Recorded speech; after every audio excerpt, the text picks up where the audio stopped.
I thought that I was making it up. I was like, ain't no way.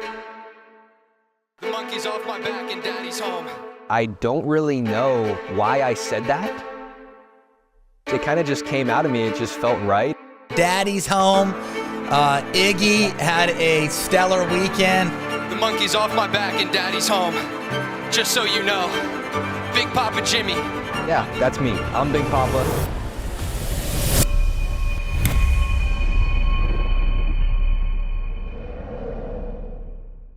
We got to get the betting back. I know we had betting briefly. I think that would just be huge. Let's say guys, from age 20 to 35, especially those people, if they find out that you can gamble on this stuff, they're much more likely to watch. And people who are already watching are now going to start betting, and they're going to watch even more.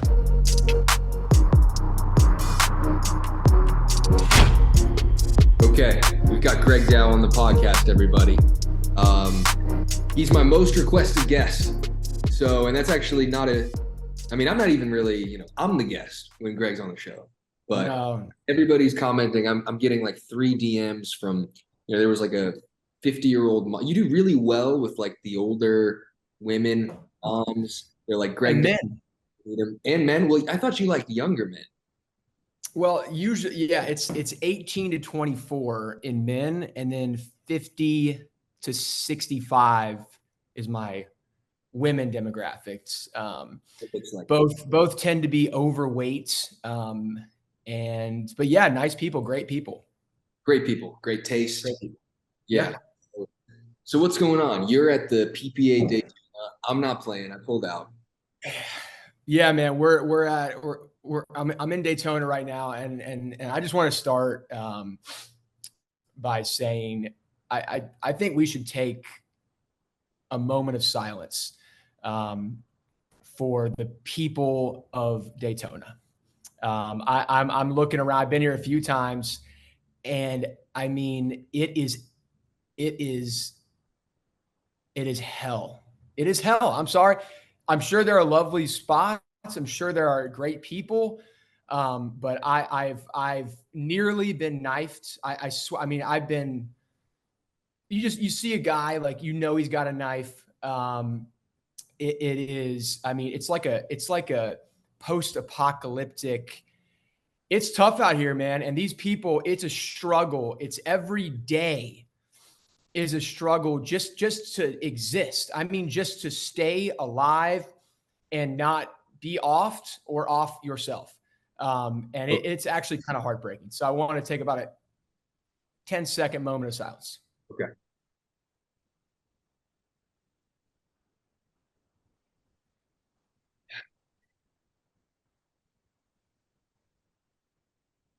Thanks.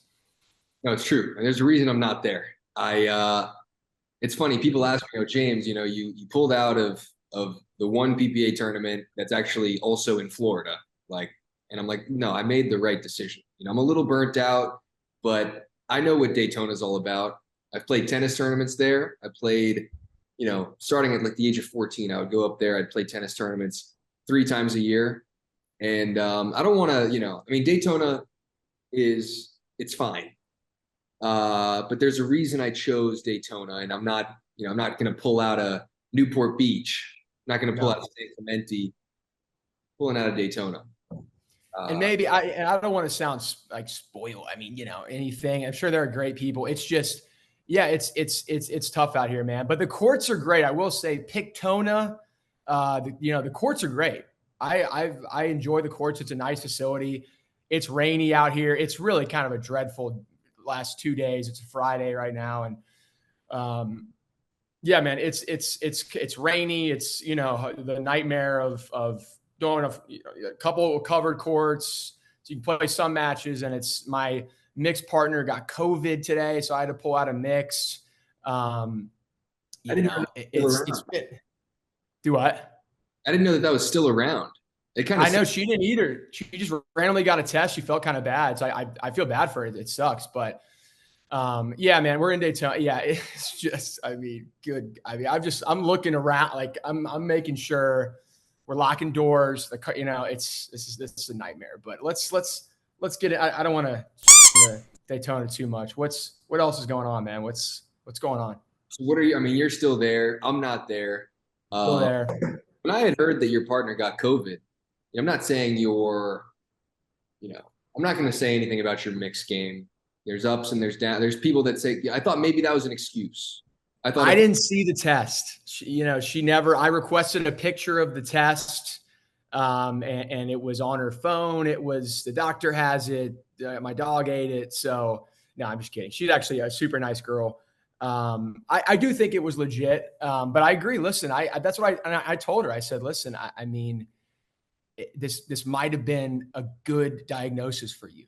This may have saved you from having to be the unfortunate partner of Greg Dow in mixed. I mean, that's just the bottom line. So great girl. Shout out Kate Fahey, PPA signed player. So we got the main draw, but excited for tomorrow. But hey, we can't really talk about Daytona because it hasn't happened. Can we just talk about, I just want to talk about 2024 is coming up. This is the last real tournament, right? We have MLP. But what the future of Picky, what do you see, James? What's a change in 2024 you think that'll help pickleball viewership and the pro game? What are some things you want to continue to do? Do you have any thoughts on that? Give it to me. I think one thing I was just talking to an owner about is they're not going to have all the teams at every event next year for MLP. So, there's 24 teams. There's probably not going to be Premier and Challenger anymore. It's just every team is the same. And they might have 3 players, 3 men and 3 women per team. So that'll be interesting. A little, might get Pickleball Dave in there. There's going to be some teams with some, you're going to be on a team. Jericho's definitely going to be on a team. It's going to be. I don't like how I'm with that group, but I love them. But come on, I'm in this. I'm in the. Come on. We picked it first. Okay, thank you. And then Pickleball Dave. We'll see. Pickleball Dave and Jerry qualified this weekend. Let's give a quick shout out there. Quick shout out. Pickleball Dave, Davis Carvalho, Jericho Groman. They qualified. PPA qualies in Florida. It's not easy. It's shout out Casey Diamond as well, who played with Dave. He was a Charleston guy who played with Dave in the men's qualifier, and they beat 2 great guys, Andre Mick and Austin. I'm not going to try and say his last name. The Amazon man, starts with a T. Beat them. And that's 2 good players. So yeah, shout out the boys, man. Yeah, and I actually watched. I didn't get to watch that match, but I watched their final round of qualies, and they both look good. Casey's got a nice punch. He's good with my hand. I thought they both looked solid. And so anyways, I think one of the good things about next year is not every team's going to play in every event. So you're not going to have, because I try to keep up with everything. I love pickleball, and I can't keep up with half of what's going on at MLP. You got Challenger, you got Court 4, Court 5, even. I don't know. It's just not, and it makes each match feel a little less significant, just on a relative basis. It's like, why do NFL games mean more than NBA games? Because there's less of them, right? There's less. Correct. I think that's one of the things that's going to help MLP is like, you only got 12 teams at every event. There's no Challenger and Premier. It's just 12 teams, maybe 3 courts. Every team's going to play on center once or twice at least, right? And I think that's good. I think that's going to help the just the quality. But I'm also concerned about having 3 players on each team, and there's no Premier, no Challenger. So is Ben Johns going to be playing mixed with my mom? I don't know. That could be an issue. If there's 72, are there 72 women that can play pickleball? I hate to say it, but that's a real question to ask. There's just not. So that's, there's pros and cons to it. I wonder what your thoughts are on that. No, I think this is really the only option they have, right? Unless they want people just to sit, because you've signed so many players. So this is all they can do. I do think it'd be cool. It is cool to maybe if there's let's say a Quan Dongs on your team and he doesn't play doubles at all, and then you guys get a dream breaker and then you just throw him out for the dream breaker. It's kind of cool. And I don't know if they're going to do this, but I think they should, is have let's say me and you are on a team or me and you are playing men's doubles and I'm playing bad and Kwandong's on the bench, can you call a timeout and literally sub him in for me? Yeah. Like that'd be sick. Or sub Dow in for singles, No, maybe. I don't know about that. I don't know about the same. These are hypotheticals, obviously. But I mean, I think that's kind of a cool like addition to it and makes it a little more interesting. I believe they're going to do some variation of that. So, it could make things more interesting. I don't know.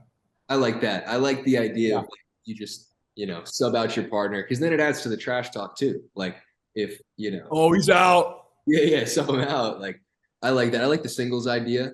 I think the team construction is going to be cool too, because it could be like a left side guy. Like you could have you could have me and you playing men's doubles together, and then like a guy that's good at like singles and mixed. So like a Wong, maybe maybe in the future. So then he'll play mixed, he'll play singles, you play men's dubs. I mean, there's so many different ways to do it. So I think that'll be cool. I think, the biggest thing, man, and me and you have talked about this, but it's all great. The format and the rally scoring and the team and the this and the that, it's great. But at the end of the day, we have to increase the viewership of all of this for it all to work. And that's in everyone's best interest, right? For the league, the team owners and the PPA people and it's everyone, right? And so I know me and you have talked about this, but I think this is the biggest thing that I think there's a couple things. Okay. Number one, we're going to talk about, Number one, we'll talk about Asia. Okay. More specifically, China. Okay. We'll talk about China. Okay. I think, and this, again, we talk about this, but what's the biggest state? What state has pickleball as their state sport? Utah. What is Utah chock full of? Mormons love pickleball. Okay. Now, I'm not saying that Chinese people and Mormons are the same, but are they similar? Maybe culturally. In my mind, they're similar, right? I think that's fair. There's similarities.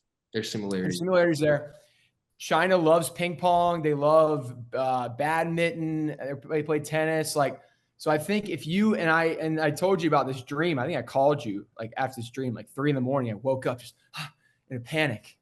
I called you and I had a dream about, I hadn't even thought of this before, but I had a dream that Anna Bright and James, it was you guys on a plane.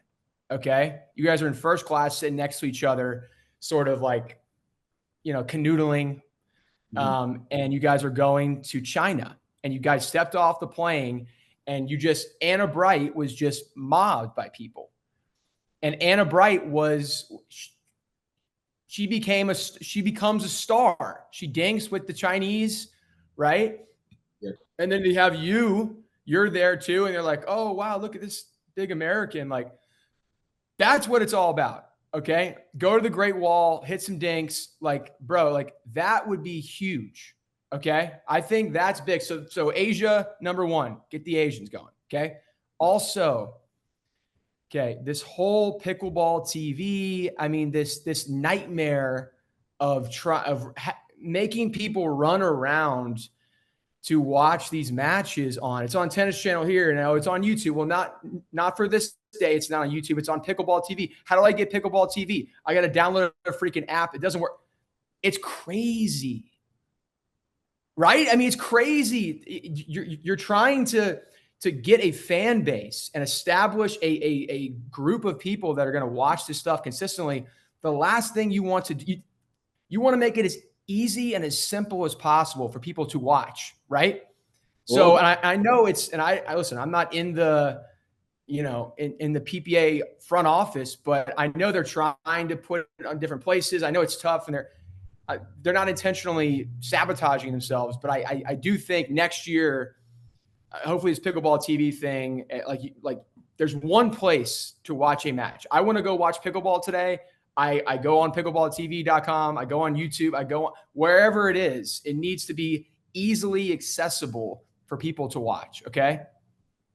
You with me so far? Yeah, I mean, I think also like if it's hard for us, then it's definitely hard for the average viewer because the average Yes. viewer is like 50, 60. I mean, pickleball is not a young sport. No. So if we're having problems, that's a bad sign.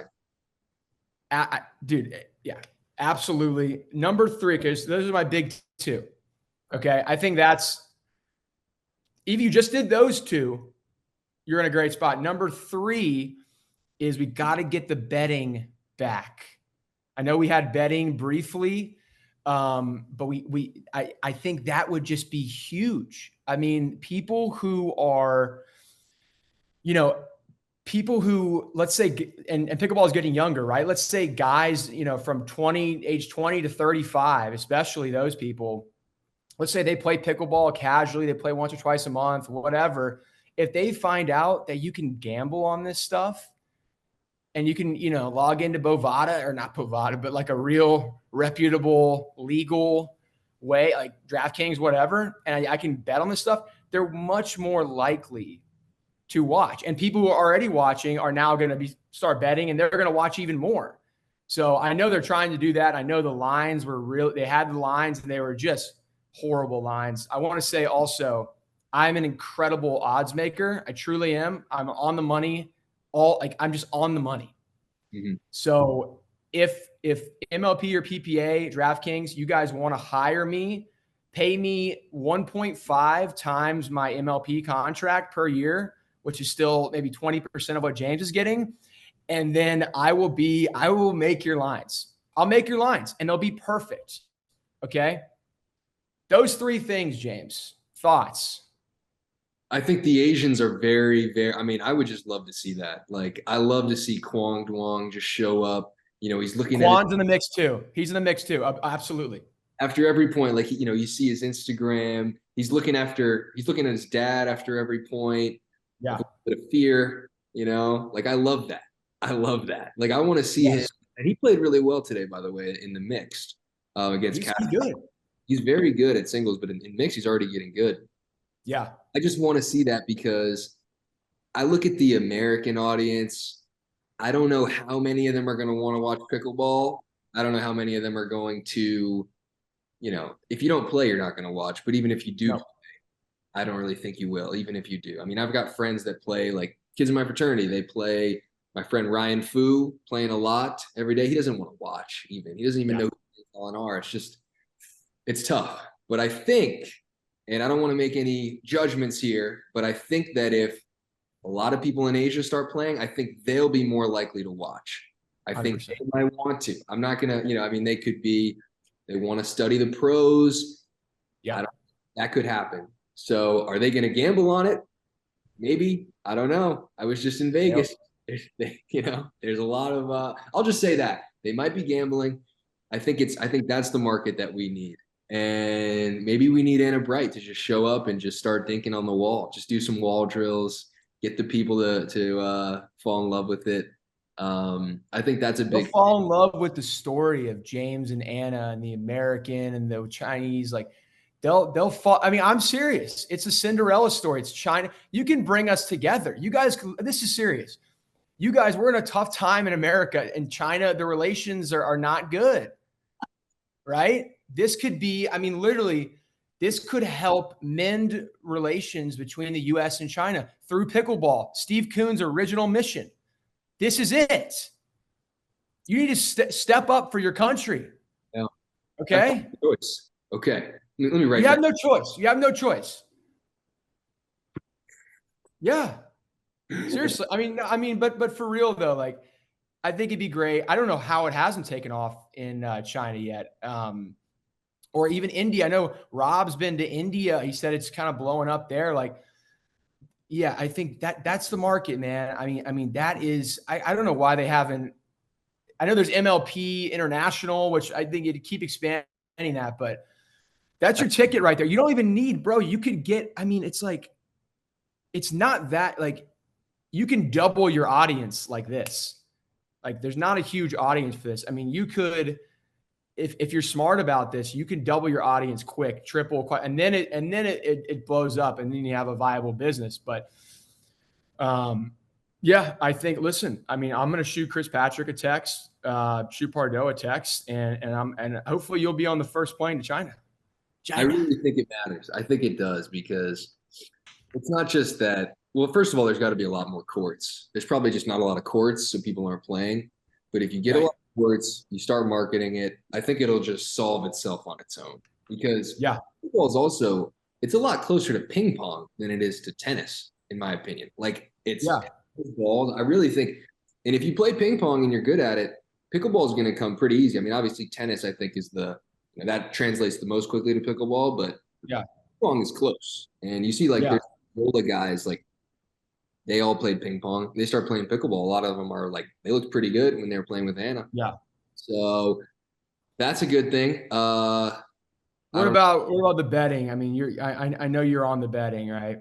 Yeah, I think gambling, that's got to happen, because that's the only way to get people who don't actually play pickleball to maybe watch it and maybe tune in a little. Because you go on DraftKings, you go on FanDuel, you'll see your bet slip and everything.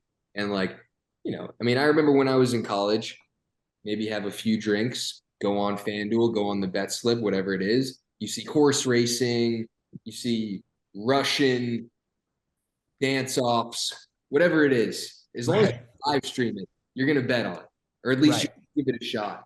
So I think that's another one that's going to be big. And they can, like, I can just see a world in which those people like really get into pickleball betting and then start following it, like almost like as a joke, kind of like, oh, I'm a big JW, I'm a big pick. Like it's almost as a joke, but it doesn't matter because they're still watching, they're still tuning in. So, it doesn't matter what they think, they might think the sport's ridiculous, but either way, that's viewership. The main driver of the people that watch the Challenger Tour in tennis is betting. Like people are on the Challenger Tour all the time. And Challenger tennis, like if you go to those venues, there's like 5 people watching. No one cares about Challenger tennis. The only people watching are betting on it. And there's actually a lot of people that watch and bet on Challenger tennis. So if we can get people to do that, we can get people to watch pickle, probably. So 100%. I still think, I do still think this thing too, with like, maybe we can get people who don't play pickle to watch, but the biggest thing is getting this group of people, we're talking about America, who are already playing pickleball to watch. That's first things first, right? Those are your easiest people that you can get to watch, not the people who don't play. Let's think about that they're never going to watch. You have to be a literal, like actual mental patient to not play pickleball. Imagine flipping through the channels and stumbling upon pickleball, and you've never played, you don't care, and watching there. It's ludicrous to believe that those people will ever watch. And the evidence of that is that people who play don't even watch. There's your evidence right there. Right? So like if and I don't know for a fact, but if these organizations are putting the PPA and MLP on these different channels because they want to expose it to people who are, like I said, flipping through the channels and they're hoping that those people will now become fans. If that's the reason why, I don't know that's the reason why, but if it is, that is a fantasy. It is absolute fantasy. So there never will be but the great thing is you don't need that. You have enough people playing already that you don't need to get those people. You need to focus. You know what I'm saying? Yeah, no, I mean, I don't know why. I think putting it on ESPN, putting it on CBS is great for like people to hear about it. Sure. I think the only way that helps is so many people see it and maybe they see it for like 5 seconds. And then 1% of those people says, oh, that looks kind of fun. Let me go try to play. And then they play. Yeah, that's true. And then maybe they watch. That's the only possibility. I think maybe there's more efficient ways to do that. I don't know. I think it's probably good for sponsors too. If you go to, if you're the PPA and you're trying to get sponsors for your tournament, say, hey, we've been on ESPN and we've been on this and that. And that's, so I do understand why they do that. And there could be other reasons that I'm not aware of, but generally speaking, I think next year it's got you just got to make it as easy as possible, or at least easier than it is now to watch pickleball. Right. Okay. I don't know. Anything else from Greg Dow? I'll take it right now before we. Shout out Scarpa and Cass Hogue. They just beat Pablo Tellez and Irina Tereshchenko 6-6. Whew. Wow. I watched the last point. I mean, I was running around, it's pickleball Dave. It's, it's craziness, right? It's raining. I'm hungry. Partner's got COVID, whatever. And I didn't know he was on, and I walk up and it's 10-6 in the second. And I asked someone, I'm like, who won the first? And they're like, oh, Scarpa and Cass won 11-6. So they won 6-6. They're playing Zane and someone else right now. So shout out them. Shout out Pickleball Dave. Shout out Casey Diamond. Yeah. Let's call it. Well, I got to go. The DMV is calling me. See you later.